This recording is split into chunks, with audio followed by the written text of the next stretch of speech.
at times patient, at times pushing, the cold case detectives again went at Lloyd Welch inside the small interrogation room. It was their 11th session with the longtime sex offender, who held answers to questions that had haunted the Maryland family for more than 40 years. What happened to Catherine and Sheila, the Lyon sisters, after they vanished from a shopping mall in 1975? I know I should be worried about the girls, the family, putting it to rest and stuff like that, Welch told the detectives. But you also got to look at it. I'm a survivor. I've lived on the street. And like I told you, I've also got to think of me. What's going to happen to me? But soon, Welch was describing a gruesome story. In the days after the girls were abducted, Welch said, he'd gone into a dungeon-like basement, where he saw his father and an uncle dismember one of the girls.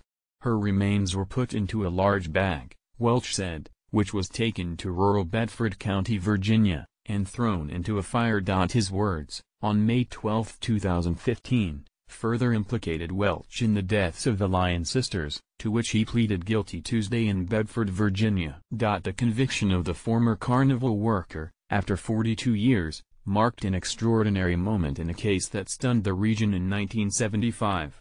The girls' disappearance on a day when they had walked to a mall to have lunch, meet friends and look at Easter decorations at Wheaton Plaza became a seminal event for thousands of people, convincing them the world was no longer as safe as they had believed.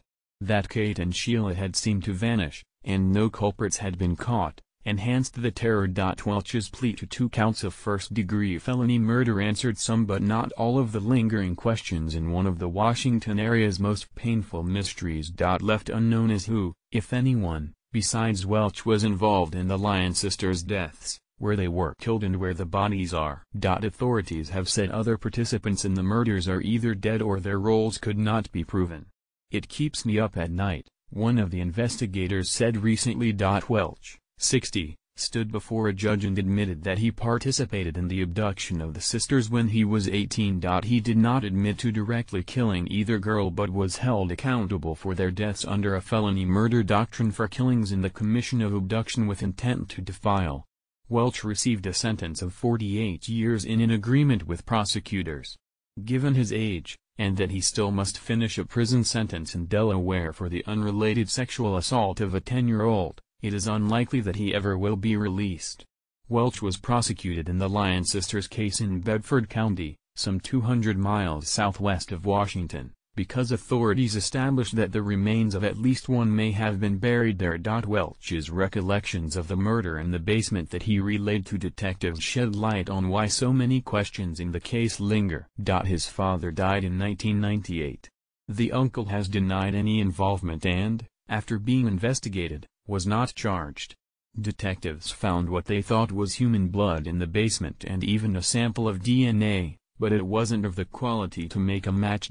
For the surviving Lyon family, haunted for 42 years about what became of their little girls, Welch's admission may not have told them everything they wanted or brought the sisters' remains home to rest, but it did mark an ending. The family has remained intensely private about the case, although parents Mary and John, both 77, and their sons, Jay and Joe, were in court Tuesday. In the rich voice he once used as a radio host, but halting at points from emotion, John Lyon thanked an array of Maryland and Virginia law enforcement personnel. Speaking specifically about cold case detectives in Montgomery County, he said, "The last 2 or 3 years or so they have treated Sheila and Kate as if they were their own sisters or daughters. It's been a long time. We're tired and we just want to go home."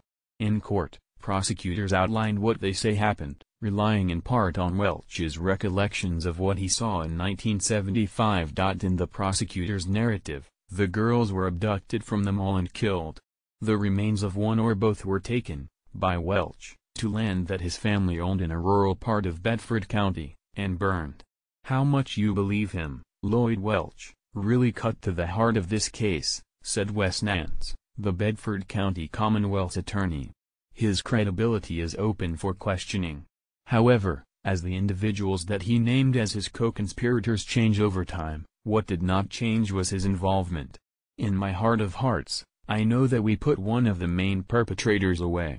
As part of his deal, Welch also has agreed to plead guilty in 2 unrelated child sex assault cases in Prince William County, dating to the 1990s, that grew out of the Lyon sisters' investigation, according to attorneys in the cases. We